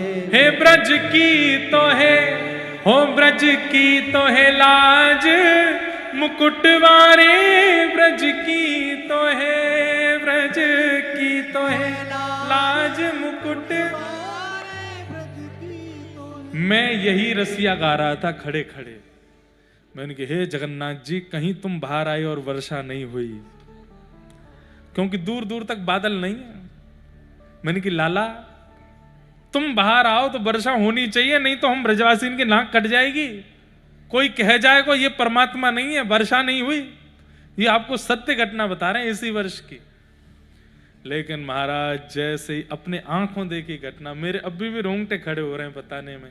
जैसे ही महाप्रभु जगन्नाथ जी बाहर आए, दोनों भुजा पंडा पुजारियों के ऊपर 1000 पंडा लगते हैं, ये आगे जाते हैं, ऐसे पीछे आते हैं, फिर आगे ऐसे पूरे लुढ़कते हुए। जैसे ही जगन्नाथ जी बाहर पधारे, कहां से एक बादल घूमता हुआ है और रिमझिम रिमझिम रिमझिम रिमझिम वर्षा होने लगी।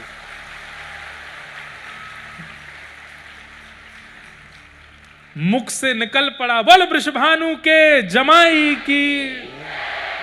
वारे लाला तेने लाज रख दी। उस समय जो स्थिति थी, पास में एक मठ के स्वामी जी मुझसे बोले, आप रो क्यों रहे हो? मैंने कहा नहीं, बस लाला को देख के रो रहे हैं। बोले भीतर आ जाओ वर्षा। और मैंने आज तो भीगन दो, लाला ने बात मान ली, आज भीगन दो।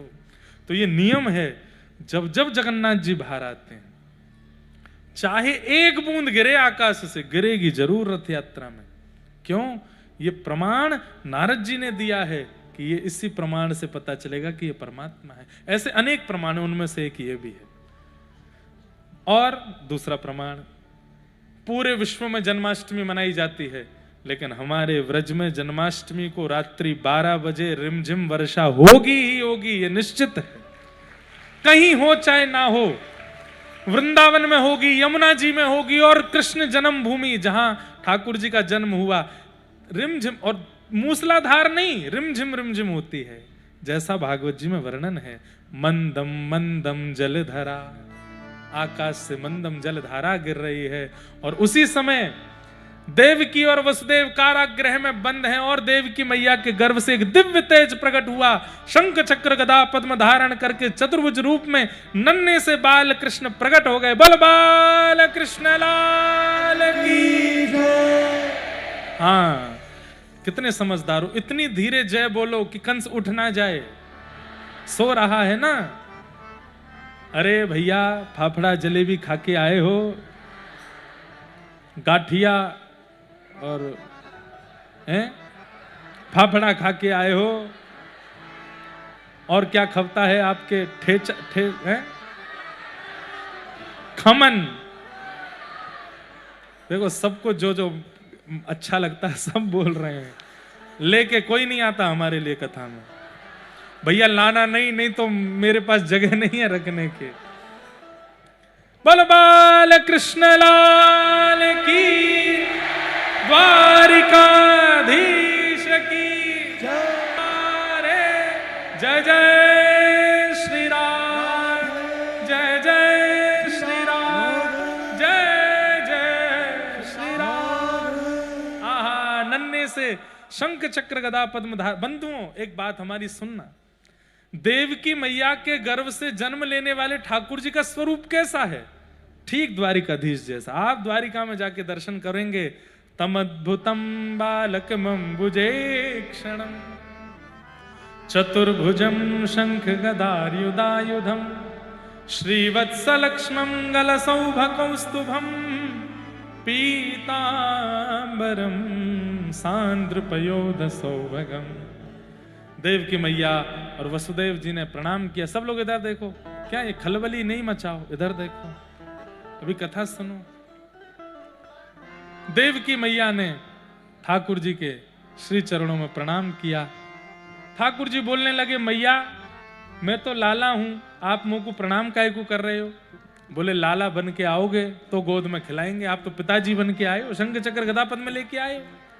ठाकुर जी ने शंख चक्र गदा पद्म अंतर ध्यान कर दिए, 2 भुजवाले हो गए, छोटे से हो गए, बालक बन गए।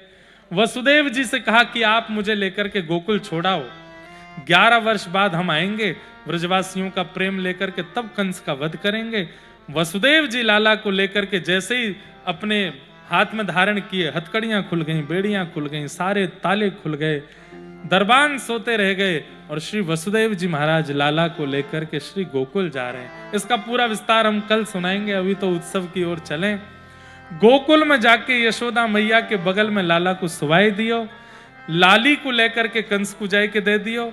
वही अष्टभुजी देवी भद्रकाली बन के प्रकट हो गई और कंस से कह दिया कि तेरे शत्रु ने तो जन्म ले लिया, अब तू ढूंढता रहे। यहां कंस ढूंढ रहा है।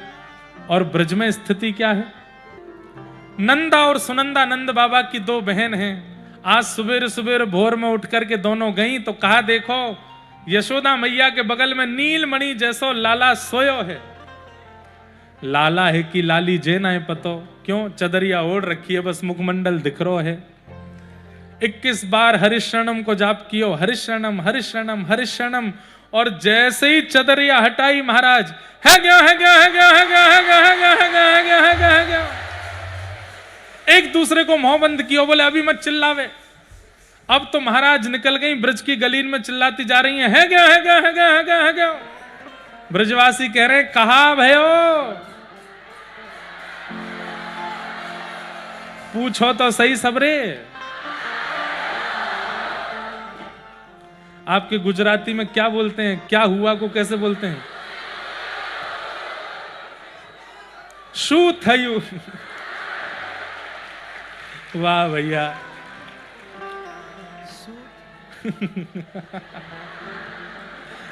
शू थयू, लाला थयू हैं? ऐसे ही बोलेंगे, लाला थयू,